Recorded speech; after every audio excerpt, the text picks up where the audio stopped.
Hi, magandang araw po ng linggo mga kapatid sa pananampalataya. Nandito po ang inyong kapatid, si Brother Noel. Ngayon po ay October 4, 2020. Happy Sunday po sa inyong lahat. Pagpalain po tayo ng ating Panginoong si Yahweh. At pagpalain po kayo dyan sa Baclaran, sa Las Piñas, sa Taguig, General Trias. Marami pong salamat, lalong-lalo na dito sa walang sawang pagsubaybay dito po sa ating broadcast. Kasama ko po si Brother Stephen Policarpio. Siya po ang aking taga-assist dito para po magkaroon ng reality ang ating pinag-uusapan ngayon. Okay? So, ang pag-uusapan po natin ngayon, October 4, 2020, ay pamamagatan po natin sa subject na confusing the name of Yeshua to the name of Yahweh. Yan po yung kadalasan mga kapatid, ay nagiging problema ng mga mananampalataya ngayon. Minsan hindi nila alam kung sino ba ang pinapanalanginan nila, kung si Jesus o yung sinatawag kong Yeshua. Mamaya ay sa mga susunod na subject, ito po ay aking i-discuss sa inyo bakit ang tawag ko sa ating Panginoong Jesus ay Yeshua at ang pangalan ko sa ating Panginoon na may likha ng lahat, ang ating Creator, ay si Yahweh. Okay? So ito pong isang problemang ito ay hindi lang problema ng ating mga kapatid na mga Trinitarian, kundi ito rin ay mas problema ng ating mga kapatid sa may pananampalataya na tinatawag nating modalism. No?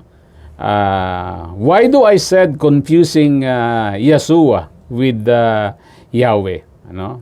First of all, mga kapatid, ang pag-uusapan natin is yung term of fruits sa kanilang paglilingkod. Kasi napakahalaga po na hindi ka malito.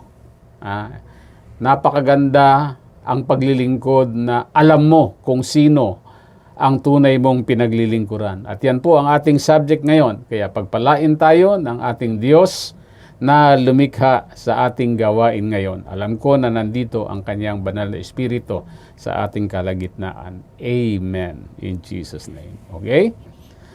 Psalms chapter 96 verse 8 ang ating pag-uusapang text. Ang sabi, kinuha ko po sa Holman Christian Bible, ascribe to Yahweh the glory of His name. Bring an offering and enter His court. Amen. Ano bang ibig sabihin, mga kapatid, ng salitang ascribe? No? Ang ibig sabihin, mga kapatid, ay kailangan patunayan mo. At kailangan bigyan mo ng pansin, bigyan mo ng diin, at hindi basta-basta klase ng pananampalataya o pagkakaalam, mga kapatid, dahil napakahalaga sa ating amang si Yahweh ang glory na ating ibibigay sa kanyang pangalan. Minsan akala nila binibigyan niya ng glory ang ating Panginoong Diyos, pero hindi pala. Minsan nagiging kasabihan na lang. Meron akong mga tao na nakakausap na kung makapagsabi ng glory to God ay napakaraming glory to God. Sa simula pa lang ng salita, glory to God. Pagkatapos ng salita, glory to God. Pero hindi mo ito makikita sa kanilang mga gawain. Hindi mo ito makikita sa kanilang pamumuhay. Okay. So, pinag-uusapan natin ang pagkalito o sa English, mas alam nyo po ito sa salitang confusion. Ano po ang confusion 1? No? Dalawa lang naman po ito. Ang confusion 1 po ay it misdirects the honor and glory we give to Yahweh. Pag sinabing misdirect, binibigyan mo ng honor, binibigyan mo ng glory ang isang being, pero sa iba mo ibinibigay. Akala mo ay ibinibigay mo kay Yahweh. Okay? At ang pangalawa ay halos kapareho niya. It misdirect the honor and or glory we give to Yeshua. So dalawa lang ang ating pinag-uusapan dito. Ito lang talaga ang nakakalito. Siyempre, wala naman siguro sa inyo ang nagbibigay ng parangal kay Satanas, di ba? At siguro, wala namang nagbibigay sa inyo ng glory sa presidente ng o chairman ng Communist Party of the Philippines o ng China o kung ano man. Ang pinag-uusapan natin dito na nakalilito, mga kapatid, ay yung Confucian 1 and 2 lang. Ano? Minsan, ang ating atensyon kung saan tayo nagbibigay ng honor at glory na dapat ay sa ating Panginoong Hesukristo, pero ito ay nami-misdirect kay Yeshua. At yung dapat, itong pinakamahalaga, yung kay Yeshua ay nami-misdirect naman sa ating Panginoong Hesukristo. Kaya yan po ang ating pag-uusapan natin sa araw na ito. Ayan. At isusunod ko ang ating text ngayon, ang Psalms 84 verse 11. Ang sabi dito ay ganito, sundan nyo sa inyong mga Biblia kung meron po kayo ngayon. Because Yahweh God is a sun and a shield, Yahweh give grace and honor. He does not withhold good from those who walk blamelessly. Meron palang isang bagay, mga kapatid, na napakahalaga na ating pakikinabangan kapag tama ang ating direction kung saan papunta. At ang pinag-uusapan po natin dito ay walang iba kundi ang ating Panginoong si Yahweh. Ano? That always gives, sabi dito, grace and honor. And He does not withhold good from those who walk blamelessly or who walk uprightly. Yun ay isang word din na halos kapareho ng blamelessly. Na kapag tama pala ang direksyon mo papunta sa ating Panginoong si Yahweh, ay meron palang naghihintay sa iyo na gantimpala. Ano? So, napakahalaga nun. No? So, sinong ayaw pagpalain sa atin, mga kapatid? Yan ay kung tama ang iyong direksyon, kung sino ang iyong binibigyan ng kalwalhatian at kung sino naman ang iyong binibigyan ng honor. Dahil importante po yun. Ano? Ang nagiging problema ay siyempre ang ating pananampalataya. No? Bakit? Hindi maliwanag ang ating pananampalataya. Our faith is not clear or our faith is misdirected, tulad po ng sinabi ko. And in the way, mga kapatid, you are loving God by means of giving glory to another. So lumalabas, mga kapatid, na pwede mo pala ditong nakawan ang ating Panginoong si Yahweh. Kasi yung karangalan na dapat sa Kanya napupunta po sa iba. Okay? Inuulit-ulit ko po yan para po maintindihan natin. No? Magbibigay po tayo ng ilang example dito sa mga tao na pinagpala ng ating Panginoon. Mga lingkod ng ating Panginoon na pinagpala ni Yahweh. Pero bakit niya ito pinagpala? Dahil maliwanag ang kanilang pananampalataya. At nung nagbigay sila ng parangal, totoong doon ay nakatuon sa kung sino ang gusto nilang bigyan ng parangal. Walang iba kundi ang ating Panginoong si Yahweh. So basahin natin ang unang hari, 2:24 sa 1 King chapter 2 verse 24. Ang sabi dito, so then, as Yahweh lives. Lagi natin pinag-uusapan dito ngayon at sa mga susunod na subject, mga kapatid, ay tungkol kay Yahweh. Kasi ito po yung foundation natin. Bago po tayo mag-usap ng ilang mga tinatawag nating mga Christian living, na yan naman ay makikita nyo kahit saang babasahin. Mas maganda, mga kapatid, na ang lagi nating pinag-uusapan ay ang foundation ng ating pananampalataya. Kasi dito po nakasaad lahat at dito nakabase lahat kung paano tayo mabuhay. Hindi po pwede magiging correct ang ating behavior at ang ating daily living o hanggang kailan, hanggang sa ating kamatayan, ang ating mga prinsipyo sa ating pamumuhay kung wala po tayong tamang foundation. No?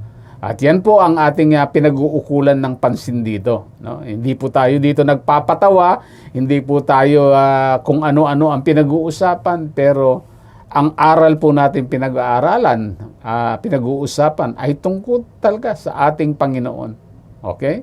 Tungkol sa ating Diyos. No? So sa verse 24, eto. So then, as Yahweh lives, who has established me and seated me on the throne of my father David, and who established for me a dynasty as he promised. Ang nagsasalita po rito, mga kapatid, ay walang iba, kundi yung pinakamatalinong hari na nabuhay. Mas matalino pa kay Haring David. No? Bukod sa ating Panginoong Jesus na siyang isang perpekto na tao na isinilang dito, ang pinakamatalino pag pinag-uusapan ay ang tinatawag nating wisdom ay walang iba kundi si Yahweh. At ang sabi niya ay ganito, so then as Yahweh lives, who is established me and seated me on the throne of my father.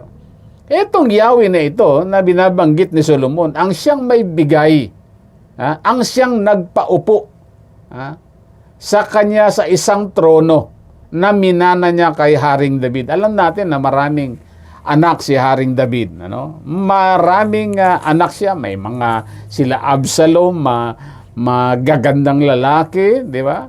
Matatalino ang kanyang mga anak dahil sila ay anak ng hari. Pero iba ang pagpayag at pagbibigay ng ating Panginoong si Yahweh ng kanyang trono, ng kanyang naunang hari, si Haring David. Ibinigay niya talaga ito kay Haring Solomon. At bakit niya ito ibinigay? Ang sabi dito, who has established me and seated me on the throne, who has established me for a dynasty as he promised. Bakit kaya? Because there is always a reward of blessing and prosperity. Dahil sa katalinuhan nito ni Haring Solomon, mas pinili niya at alam niya kung sino ang kanyang pinapupurihan. Alam niya sa lahat kung sino ang kanyang pinaparangalan. So, yun ang reward. Kaya kung gusto mo ng pagpalain, yung totoong pagpapala.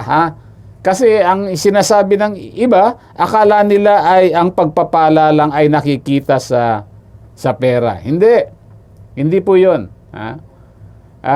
Wag po kayong maniwala na pera o ang kayamanan ang pagpapala. Yun lang ang pagpapala. Though isa yung part ng pagpapala. Wala namang masama sa pera kung ito ay tamang pagpapala. Ang masama ay akala natin pinagpapala tayo dahil nagkakabal tayo ng pera. Sa bandang huli, yung pala yung magiging mitya na tayo ay mapahamak. Okay? So, hindi po pera ang tinatawag nating dahilan o sasabihin nating papangalanan nating isang pagpapala. Okay? Pangalawa ay ang unang Chronicles 29 verse 23. Kinuha ko po ito sa Lexham Bible, no?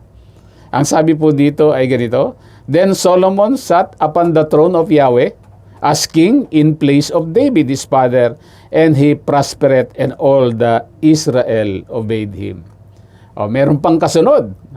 Nung siya ay pinagpala, nung siya ay binigyan ng prosperity sa kanyang buhay, ang buong sambayanan ng Israel ay sumunod sa kanya. So, ito isang pagpapala na hindi ka nahirapan na sumunod sa iyo ang bansang Israel. Dahil matitigas ang ulo nitong bansang Israel, pero walang naging problema yan kay Haring Solomon. So, it is another reward of blessing and prosperity. For what? For ascribing to Yahweh the glory of His name. Kaya importante na dapat tama ang iyong direksyon ng kung saan naka-ascribe o nakatuon ang iyong tamang honor, pagbibigay ng karangalan. Okay? And another one is 2 Chronicle number 9, verse 8. Blessed be Yahweh, your God, who took delight in you, to put you on His throne as king for Yahweh, your God, because your God loved Israel. Israel established him forever and has put you over as king to do justice and righteousness. Napakaraming sumunod na pagpapala ang dumating kay Haring Solomon dahil sa pagbibigay niya ng tamang direksyon kay Yahweh. Ano yun? Alam niya kung sino. Alam niyo ba bakit laging Yahweh ang pinag-uusapan natin, mga kapatid? Alam niyo po ba na 6,828 times na binanggit ang personal na pangalan ng pinakamakapangyarihang Diyos sa Old Scripture, sa Lumang Tipan? Yes, 6,828. Ganong kadami ang salitang Yahweh. Iba pa yung additional na word na WAH, na Yah, na yun ay short ng Yahweh. So, hindi tayo magsasawa na pag-usapan ang salitang Yahweh. Kasi kapag pinag-uusapan natin ang salitang Yahweh, we are rightly ascribing in giving the honor and glory to the one true God. Okay? So, isa pa. Isaiah 48 verse 11. Ganito ang pagkakasabi. For my own sake, and for my own sake, nakita nyo, napansin nyo, dalawang beses binanggit yung salitang for my own sake, and for my own sake, for why should it be defiled, and I will not give my glory to another. Yan yung isang nature ng ating Panginoong Diyos. Na kailanman ay hindi niya ibibigay ang kanyang kapurihan sa ibang tao, o sa ibang being, o sa ibang Diyos, o sa kung sinong Diyos-Diyosan. Sa Kanya lang yon. Ang glory ay galing sa Kanya. At yan yung mamaya pag-uusapan natin. Ang glory ay nag-originate sa Kanya. Kaya wag nating nanakawan ng glory ang ating Panginoon. Kung nararapat talaga sa Kanya, sasabihin natin yan. At kapag kabaligtan ng glory, inalisan mo ang glory. Yung sabi dito, for why should it be defiled? Kapag binastos mo ang Panginoong Diyos, ay kabaligtaran nung tinatawag nating blessing and prosperity ang ibibigay sa iyo. Siyempre, kamalasan, kabwisitan ang mangyayari sa mga buhay nang misdirected ang pagbibigay ng glory sa ating tunay at nag-iisang Diyos. Okay. The glory of Yeshua rulership is derived from Yahweh. Anong ibig sabihin nun? So, nag-glorify ba ang ating Panginoong Yesus? Oh yes, dahil siya ay anak ng buhay na Diyos. Pero saan galing ang rulership? The glory of Yeshua's rulership is of course derived from Yahweh. Doon galing. At alam ng anak ng Diyos yan. Alam ng ating Panginoon yan. Alam ng Misaya yan kung saan galing ang kanyang rulership. Ito ay galing walang iba kundi sa nag-iisa at tunay na Diyos na si Yahweh. Okay? So, pag pinag-uusapan, mga kapatid, yung kanyang pangalan at ang glory ng kanyang pangalan, it is innate in origin. Anong ibig sabihin innate in origin?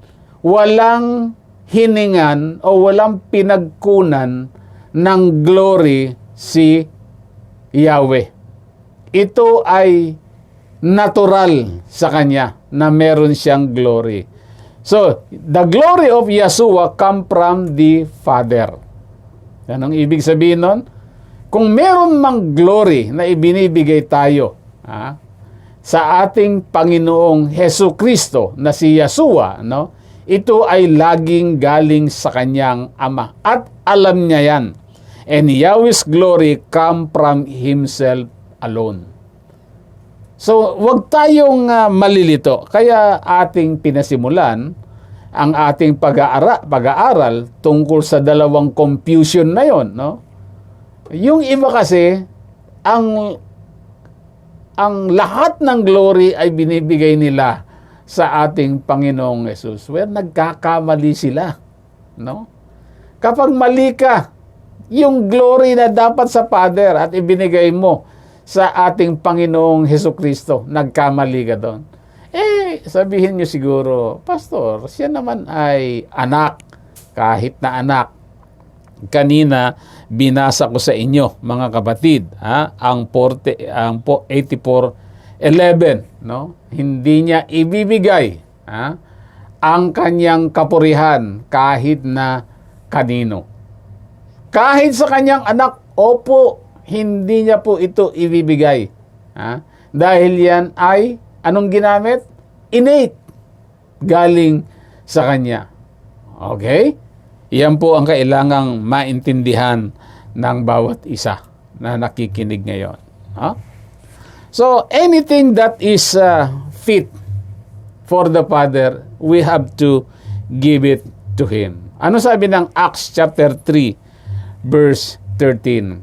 The God of Abraham and of Isaac and of Jacob, the God of our father, has glorified His servant Jesus, whom you handed over and denied in the presence of Pilate after he had decided to release him. Anong tawag, mga kapatid, ng ating Diyos na si Yahweh?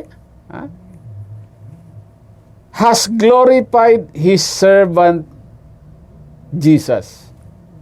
He has glorified His servant Yeshua, if you may. Hindi servant si Yahweh. Ang servant ay ang kanyang anak. Okay? So, minsan, iniisip nila yung, lalo na ang mga kaibigan nating modalista na maaaring nakikinig ngayon, huwag kayong mag-isip ng ano paman at huwag kayong magdadamdam kapag sinasabi ko na mali yung direksyon ng pananampalataya nyo, mga kapatid. Bakit? Dahil itinuring nyo na itong servant na si Jesus, siya rin yung ama. Malaking kamalian yan. Hindi ko nasasabihin yung malaking kalukuhan. Yan ay maling kamalian na pwede nyo pang itama. Yan ang liwaliwanag. Sino ba yung the God of Abraham? Di si Yahweh. God of Isaac, si Yahweh. God of Jacob, si Yahweh. The God of our father. Sino yon?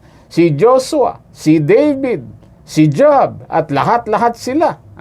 Mga tinatawag na heroes or mga generals of our faith has glorified His servant Jesus.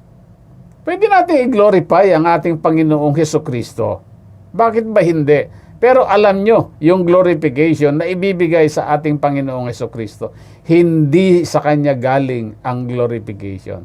Merong pagpayag, mga kapatid, ang Ama natin, ang one true God na si Yahweh. Okay? Sana ay malaman po ng marami yan. Ngayon, mababasa po natin, mga kapatid, na maraming ginawa ang ating one and true God na si Yahweh, para mabigyan ng glorification si Jesus, o si Yeshua.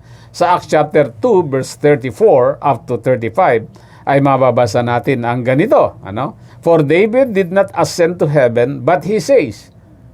Ang nagsasalita dito, mga kapatid, ay si Pedro. Pero ang binasa ni Pedro ay yung pinaka-popular verse doon sa Old Testament. Walang iba kundi yung Psalms 110 verse 1. If you may, pwede nyo buksan ang inyong mga Biblia, At ano yung nakasulat sa 110 verse 1? Ganito yon, Ito ay inulit ni Pedro sa verse 35 ng Acts chapter 2 at gusto kong inyong masdan. Adonai said to my Adoni, sit at the right hand until I make your enemies a footstool for your feet. Iba yung Adonai. Kapag sinabing Adonai, yun yung sinasabi ko dati na malaking capital na L-O-R-D. Na ang pinatutungkulan dito ay walang iba kundi si Yahweh. At yung tong si Yahweh ay sinabi niya sa aking Lord o sa aking Adoni. Yun ay ang mas maliit na pagkakasulad na L-O-R-D na pumapatungkol doon sa anak ng Diyos. Yung all capital na Adonai ay pumapatungkol doon kay Yahweh. At sinabi ni Yahweh kay Yeshua sit at my right hand until I make your enemies a footstool for your feet. Naunawaan po ba natin kung ano ang ibig sabihin nito? Ang ibig sabihin dito ay merong invitation na galing sa Ama. Kanino galing uli ang invitation? Galing kay Yahweh. At sino ang kanyang inimbitahan, mga kapatid? Walang iba kundi ang anak ng Diyos, si Adoni, At pinaupo niya. Pagkatapos niyang imbitahan, ang sabi niya, umupo ka dito sa aking tabi. Hanggang ang inyong mga kaaway ay mailagay ko sa natungtungan ng iyong mga paa. Aba, dito sa katotohanan ng inyong nabasa, maliwanag na maliwanag dito.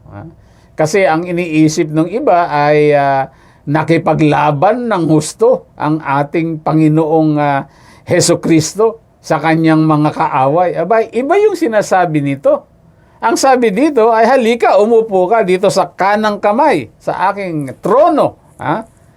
Hanggang sa ang iyong kaaway ay gawin ko natungtungan ng iyong mga paa. Ibig sabihin, ginlorify niya itong ating Panginoong Jesucristo, pinaupo niya, walang ginawa ito, mga kapatid. Sabi dito, until I make your enemies a footstool for your feet. Hanggang sa ang iyong mga kaaway ay gaming tungtungan. Wala kang gagawin, maghintay ka dyan. Pinaupo kita sa aking trono na nasa tabi ko, hintayin mo ng aking mga anghel ang siyang makipaglaban sa iyo. At dadalin niya yung kaaway mo at magiging patungan ng iyong paa. Nakita niyo yung glory yon na ibinigay ni Yahweh? Nakipag-away ba yung pinaupo niya ron na si Adoni? Wala. Hindi siya nakipag-away, mga kapatid. Hinantay niya na masubdue ni Yahweh ang kanyang lahat ng kaaway at inilagay na tungtungan ng kanyang paa. Hindi yung si Yeshua ang nagdala ng mga kaaway at sinabi niya kay Yahweh, Yahweh, andito na, Adonai, andito na yung mga kaaway ko. Tapos umupo siya, pinatungan niya ng kanyang paa. Mali. Ang sabi doon ay kabaligtaran. Ang sabi, si Yahweh ang nagbigay ng ng kanyang mga kaaway na maging tungtungan ng kanyang mga paa. Okay? Naintindihan nyo ba yon? Verse na yon, mga kapatid? Yan ay makikita nyo sa Psalms 110 verse 1. Okay. Kasunod nito, mga kapatid, ay Matthew 25 verse 31. Ang sabi, when the Son of Man comes in His glory, accompanied by all the angels, He will sit on His glorious throne. Okay? So pagkatapos yan ay isang eksena na matapos na ibinigay ni Yahweh ang kanyang mga kaaway na tungtungan ng kanyang paa. Ang sumunod na eksena ay when the Son of Man, who is Yeshua, comes in His glory, binigyan siya ng glory ni Yahweh, accompanied by all angels, sumunod sa kanya ang mga anghel. Okay? Di ba, tinuro ko sa inyo minsan, mga kapatid, na sinasabi ko na ang ating Panginoong si Yeshua is created lower than angels. Pero ngayon, iba na. Accompanied by all the angels, He will sit onto His glorious throne. Sino ang may bigay? Ito ay nagkakamali ang marami. Hindi nila alam kung sino ang nagbigay ng trono ng ating Panginoong Jesus. No? Akala nila, mga kapatid, ito ay libreng trono o ito ay trono lang ng ating Panginoong Jesucristo. No. Kailangang malaman natin, mga kapatid, kung saan galing ang trono. Marami ang hindi nakakaalam po nito kung sino at kung saan galing ang trono na pinag-uusapan dito. Dahil sa simula, tulad ng sinabi ko, sa Psalms 110, verse 1, ito nga ang mga kaaway na ito ay sinabdue ni Yahweh at halos ibigay na lang doon sa paanan ni Yeshua. At nakita natin, dito sa naka-plus na verse, mga kapatid, when the Son of Man comes in His glory, accompanied by all the angels, He will sit on His glorious throne. So, in-aser siya. Pag sinabing in-aser, sinamahan siya ng laksa-laksang mga anghel para siya ay paupuin doon sa tinatawag na trono, a glorious throne. Oh, so, ganun siya ginlorify. O ganun siya binigyan ng honor. Ganon siya binigyan ng karangalan ng mga anghel. Sa utos ni Yahweh, siya ay pinaupo doon. Pero, teka lang, yun ba ay sarili niya kayang trono? No? At yun ba ay ginawa niyang trono para sa kanyang sarili? O, di ba? Naisip niyo ba, kanino trono yun? Sino ang nagbigay sa Panginoong si Yeshua ng trono? Ito ba ay ginawa niya para upuan niya? Sino ang may gawa ng mga anghel? Yun ba ay ginawa niya para paglingkuran niyo? Paglingkuran siya? Alam niyo mga kapatid, mas maiintindihan niyo yan kung babasahin niyo ang isang typology. Kapag tinawag na typology, ay isang kwento na halos pinagkunan kung ano sa present situation.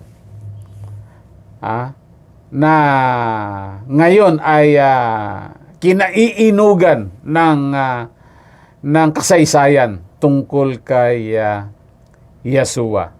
Dapat alam natin ang Genesis chapter 41, verse 41 up to 42. Kilala nyo yung hari ng Ehipto, si Parao, no?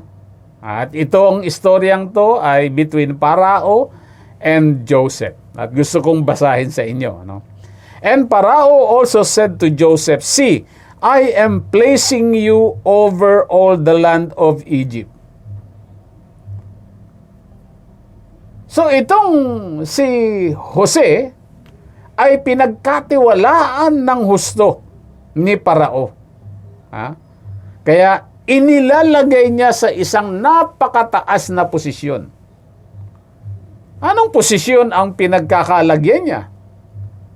Pangalawang posisyon. Ito ay Prime Minister. Unang ministro. Ayan. So pag sinabing unang ministro, lumalabas ng maraming mga ministro. Pero sa dami ng mga ministro na nangangalaga ng kaharian ng Ehipto, ay merong isang punong ministro na ang binigyan ng ganitong trabaho o pribilehiyo ay walang iba kundi si Joseph. At sino ang nagbigay sa kanya? Walang iba kundi ang haring si Parao. At susundan ko sa verse 42. Parao remove his signet ring and from his hand and put it on Joseph's hand, clothed him with fine linen garments and placed a gold chain around his neck. Alam nyo mga kapatid, para maintindihan nyo kung kanino talaga galing ang glory at kanino ito nagmula, kailangang maunawaan nyo ang istoryang ito. Bago naging isang makapangyarihang punong ministro, si Jose, mga kapatid, siya ay anak ni Jacob na inihulog doon sa balon. Nagbago ang isip ng kanyang 11 kapatid. Muli siyang iniangat doon sa balon at pinagbinenta siya doon sa mga negosyante na papunta sa Ehipto. At pagdating doon, siya ay ikinulong. Buti na lamang binigyan siya ng kapangyarihan ng ating Panginoong si Yahweh upang makapanghula. Siya ay tinukso ng asawa ni Potiphar na siya ay gustong pagsamantalahan. Pero pumabor sa kanya ang blessing ng ating nag-iisa at tunay na Diyos. At siya ay ginawa na pangalawang pinakamakapangyarihang tao o nilikha sa napakalaking kaharian ng Ehipto ng mga panahong yon. So pangalawa. Pero kapag ikaw ay unang ministro, napakalaki ng iyong responsibilidad at kapangyarihan. At ang sabi diyan, mga kapatid, "See, I am placing you over all the lands of Egypt."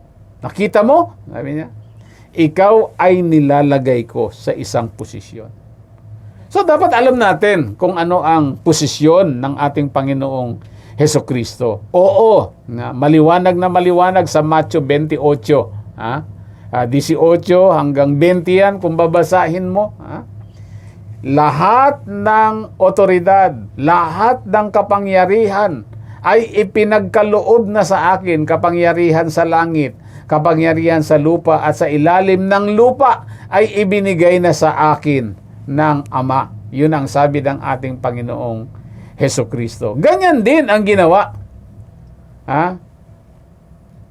ni Parao kay Jose. Ibinigay niya ang lahat.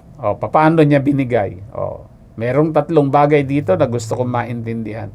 Alam ko na ito ay naituro ko na pero bibigyan ko ng konting diin ito. No?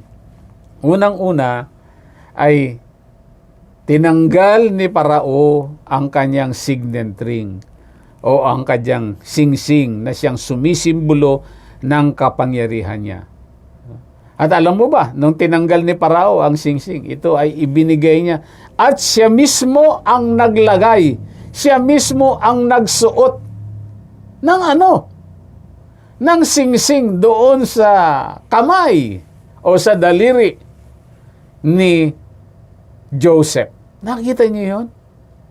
Nakita niyo kung anong klaseng blessing yon? Na mismong yung hari, inalis niya sa kanyang kamay at siya mismo ang naglagay ng singsing sa mga daliri ni Joseph. Ang linaw niyan, mga kapatid, ang sabi, Parao remove his signet ring and from his hand and put it on Joseph's hand. Hindi niya basta ibinigay yan. Yan, isuot mo. Hindi. Sabi niya, ako ang magsusuot sa iyo para malaman lahat ng mga taong nakakasaksi dito na ibinigay ko sa iyo ang kapangyarihan. Ganon din si Yahweh. Ganon niya binigyan ng kapangyarihan ang ating Panginoon na si Yeshua. Okay? Pero hindi dyan tayo natatapos. No? Akala kasi ng iba na nung ibinigay ni Yahweh ang kapangyarihan kay Yeshua, ang nangyari ay si Yeshua na ang pinakamakapangyarihan dito sa buong daigdig. Mali po yun. Mamaya ipapaliwanag ko. Pangalawa, pagkatapos niyang ibinigay ang singsing, clothe him with fine linen garments. Nandito ang fine linen garments. Ito ay sumisimbolo na ikaw ay royalty o kailangang irespeto nyo. No? Ito yung fine garments na ang nagsusuot lang nito ay walang iba kundi mga royal, yung mga dugong bughaw, yung mga hari tulad ni Parao. At hindi niya itibinigay ito nang nakatiklob kay Joseph. Alam niyo mga kapatid kung ano ang ginawa? Ito ay kanyang ibinalabal kay Joseph. Ang sabi dito, and clothe him with fine linen.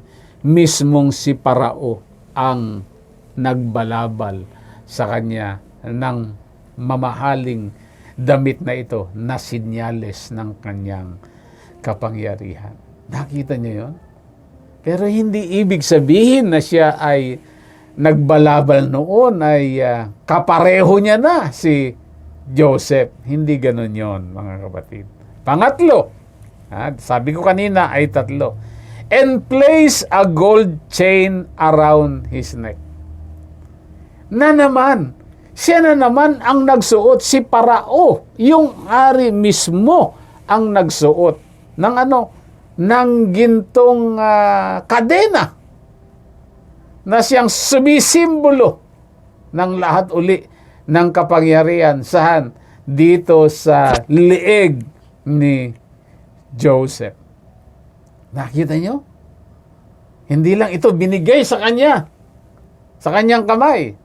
Siya mismo masyadong personalized, no? Ang tinatawag nating pagbibigay ng importansya at glorification ni Yahweh kay Yeshua. Pero yung ibang mga kapatid natin, akala nila na kung baga dahil ganoon ang ginawa ni Yahweh sa kanya ay ibinigay na lahat ng kapangyarihan. Tulad nga ng naikwento ko, pastor ito pastor ito ng modalista, nagkwento sa isang preaching niya. Na nung sinabi na lahat ng tuhod ay luluhod sa pangalan ni Jesus, ang sabi niya, dahil itong tuhod na ito ay nasa langit, ito raw ay kasama na si Yahweh na kasamang luluhod kay Jesus. Dahil doon sa salitang lahat. Mukhang nakalimutang magbasa ng pastor na ito ang kasunod o yung mga ibang verses na umaayon dito. At ito ay gusto kong sabihin sa inyo, mga kapatid. Halos patapos na tayo. Sa 1 Corinthians chapter 15 verse 27. Ang sabi rito, mga kapatid, para maintindihan natin, for God has put everything under His feet. Sino yung God na to? Si Yahweh has put everything under His feet. Under the feet of who? Feet of Yeshua, the feet of Jesus. But when it says everything is put under Him, it is obvious that He puts it is obvious that He who puts everything under Him is the exemption. O, di ba? O, ayan yung mga mahihirap sa ilang mga pastor na mali ang paliwanag. Ang sabi dito, si Yahweh, inilagay niya ang lahat-lahat sa paanan. O, nakikita nyo kanina, yung kinikwento ko sa Psalms 110, inilagay niya ang kanyang mga kaaway na tungtungan ng kanyang paa. Ito yon, for God has put everything under His feet. But when it says everything, ano yung sabihin ng everything? All. Sa Tagalog, lahat. Hindi o kumo sinabing lahat is put under Him. It is obvious that He who puts everything under Him is the exemption. Ibig bang sabihin, kung ibinigay ni Parao ang singsing kay Jose, under na rin siya ni Jose? Hindi ba, ibig bang sabihin kapag ibinalabal ni Parao ang fine linen or garments kay Jose, ibig bang sabihin under na siya ni Jose? Hindi ibig sabihin, inilagay niya yung tinatawag na golden necklace sa lieg ni Jose. Ibig ba sabihin mas makapangyarihan na sa kanya yung Parao? Mali yun, mga kapatid. It is, sabi dito, obvious naman sa ating Tagalog. Eto nga, it is obvious. Hindi pwedeng yun nagbigay, susunod sa'yo. Binigyan ka lang niya ng kapangyarihan tapos susunod siya sa'yo. Hindi ganun yon, mga kapatid. At yun ang gusto kong maunawaan, mga kapatid, ng marami sa atin. Lalong-lalo na yung mga naniniwala na ang Ama raw ay ang pangalan Jesucristo din.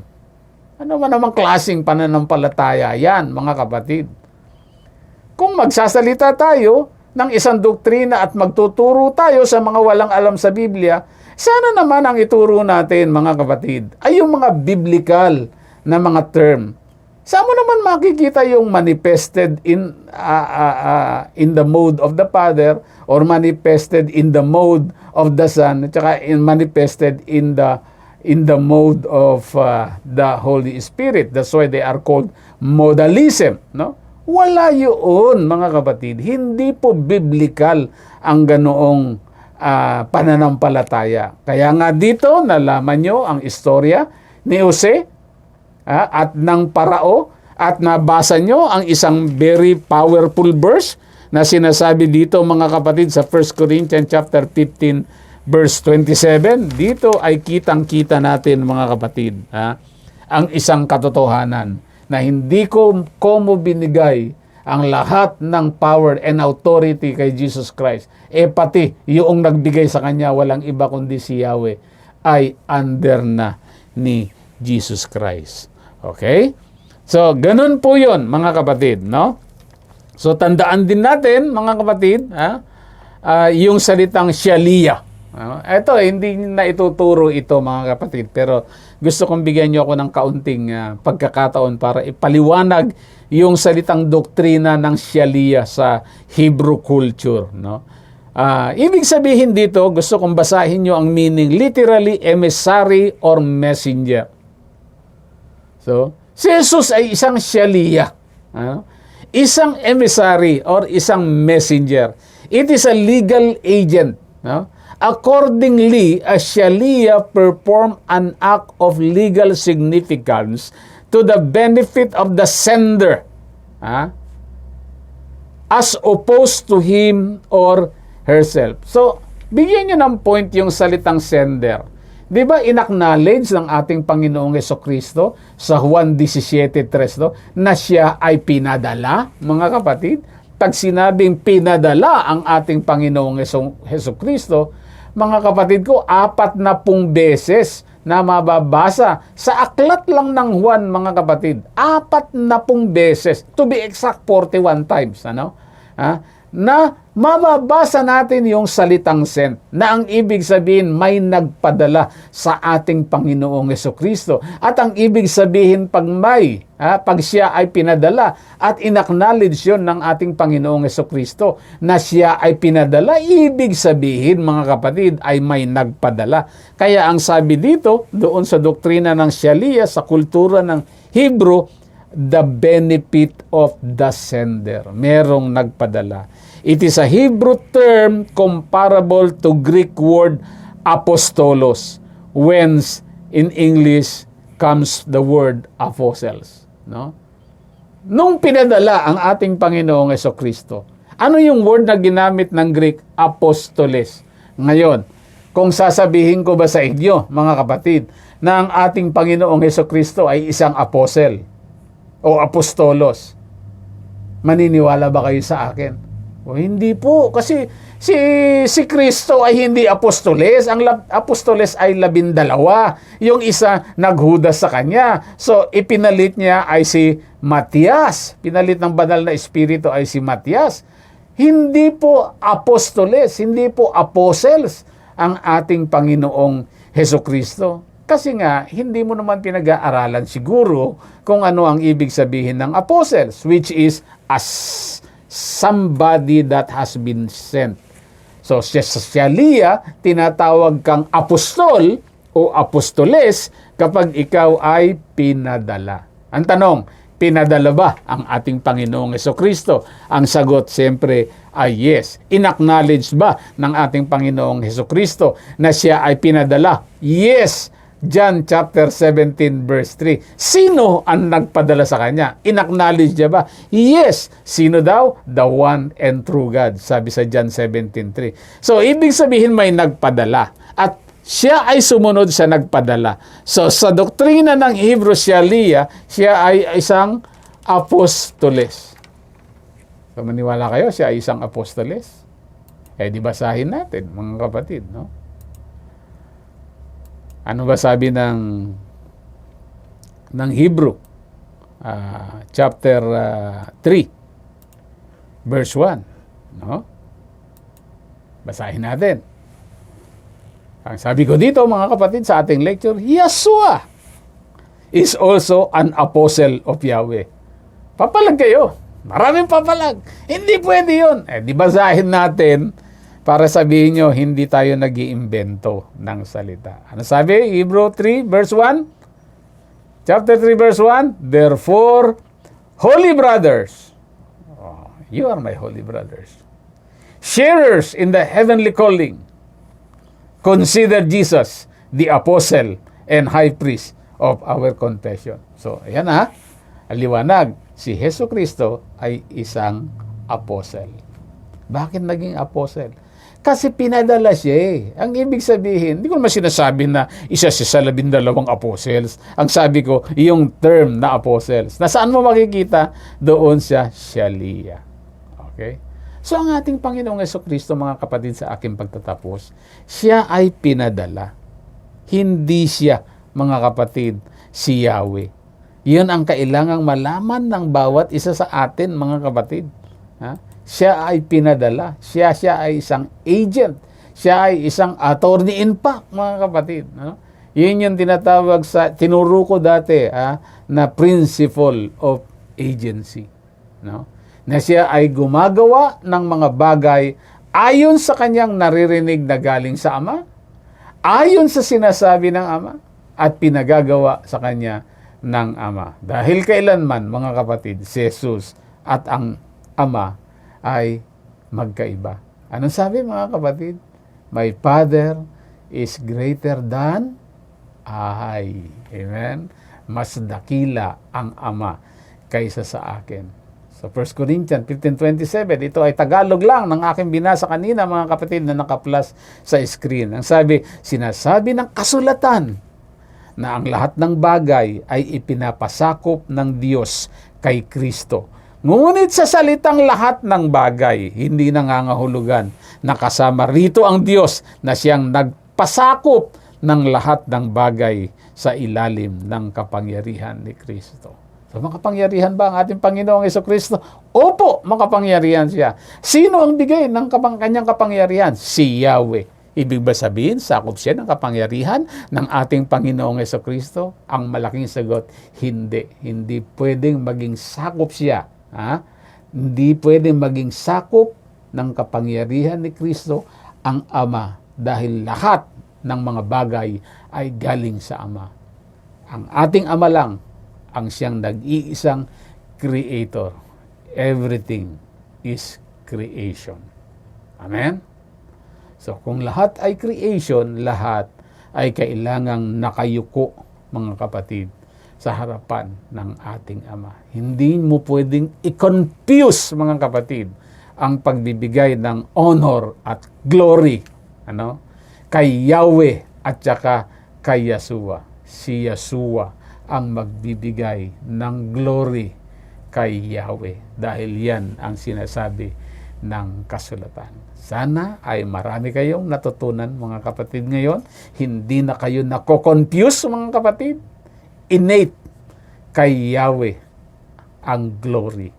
Walang pinanggalingan. Natural sa Kanya yon, mga kapatid. Ibibigay niya ang glory kay Christ na Kanyang Misaya. Ibibigay niya ang glory sa bawat isa na sumusunod sa Kanya. Ganun po yon, mga kapatid. Pagpalain kayong lahat ng ating Poong may likha sa atin. To God be the glory, the honor, and glory. And please say, Amen. Magandang umaga po sa inyong lahat. Salamat po.